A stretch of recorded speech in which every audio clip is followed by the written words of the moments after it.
பாத யாத்திரை போகிறவங்களுக்கு தாங்க தெரியும் இந்த சத்திரத்தினுடைய மகிமை. ஏன்னா நம்மளும் ஒரு வாரத்துக்கு முன்னாடி பாத யாத்திரையாக போயிருந்தோம். ஒரு 250 கிலோமீட்டர். அப்படி போகும்போது வந்து பார்த்திங்கன்னா ஒரு இடத்துல கூட எங்களுக்கு அந்த சத்திரமானது அமைப்பு கிடைக்கவே இல்லை. அதே மாதிரி எவ்வளோ மக்கள் வந்து இனிமேல் பாத யாத்திரை இந்த மாதம் தான் ஆரம்பிப்பாங்க, ஆடி மாதத்தில்.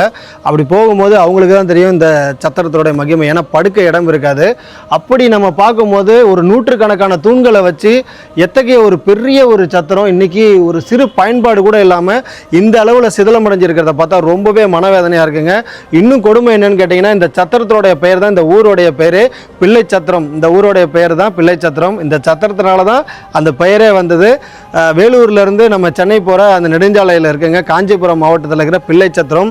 அந்த ஊர் பெயர் வர காரணமான அந்த சத்திரத்தை இந்த அளவுக்கு விட்டுட்டாங்க. ஒரு காலத்தில் அழிஞ்சதுக்கப்புறம் இந்த பெயர் வர காரணமாக இருந்து அந்த சத்திரத்தை அழிச்சிட்டமேன்னு கண்டிப்பாக அந்த மக்கள் வந்து வருத்தப்படுவாங்க.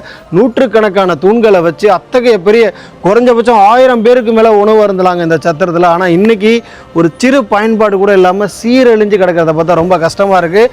ஒரு வாரத்துக்கு முன்னாடி நம்மளும் நடைப்பயணமாக போயிருந்தோம். படுக்க ஒரு சிறு சத்திரம் கூட எங்களுக்கு கிடைக்கல. மரத்தடியிலையும் பாலத்து ஓரத்துலையும் படுத்து நாங்கள் அந்த சத்திரம் இல்லாமல் நம்ம போயிருந்தோம். அப்போ தான் சத்திரத்தை பற்றி எங்கேயாவது இருக்குமான்னு பார்த்தபோது கிடைக்கல.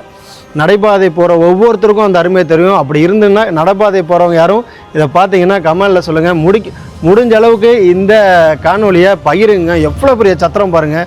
1000 பேருக்கு மேலே உட்காந்து அமரக்கூடிய ஒரு சத்திரம். இன்றைக்கி ஒரு திருமண மண்டபமாக கூட இதை பயன்படுத்தியிருக்கலாம் இந்த ஊர் மக்கள் சேர்ந்து. ஆனால் விட்டுட்டாங்க. முடிஞ்ச அளவுக்கு பயன்படுத்துங்க. நன்றி.